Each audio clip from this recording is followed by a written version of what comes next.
प्रयाग मिश्रा ने अपनी आंखों के सामने उस रहस्यमयी महिला का चेहरा देखा जिसने कहा था, मैं वैरा हूँ, वैज्ञानिक गुप्त संघ की प्रतिनिधि थी। यह वाक्य उसके दिल की धड़कनें तेज कर गया, जैसे किसी गहरे रहस्य का पर्दा उठता हो। वैरा की नीली वस्त्रों में लिपटी आकृति और उसकी गंभीर नजरें उस पर एक अद्भुत प्रभाव डाल रही थीं।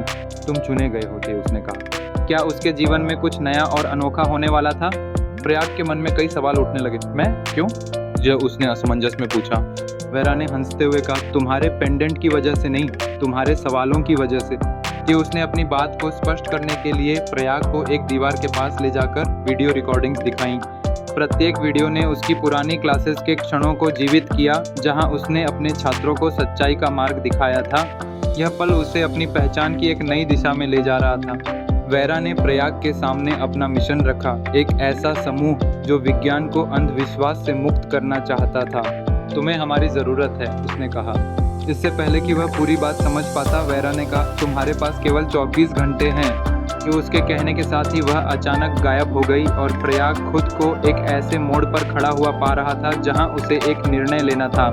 अब वह अकेला था और अचानक उसे महसूस हुआ कि वह साधारण आदमी नहीं रहा। प्रयाग की सोच के बाद उसके पास एक ऐसा विकल्प था जो उसे अपने संदेह, अपने अंधेरे डर और अपने सपनों की ओर ले जा सकता था। क्या उसे इस गुप्त संगठन का हिस्सा बनना चाहिए? क्या इसका मतलब यह होगा कि वह अपने आरामदायक जीवन को छोड़कर एक नए खतरे का सामना करे?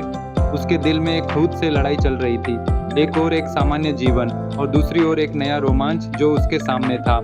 ये निर्णय निश्चित रूप से उसके जीवन को बदलने वाला था। क्या गुप्त संगठन के पास सच में कोई गहराई थी? क्या इसे उसे और भी ज़्यादा खतरे में डाल सकता था?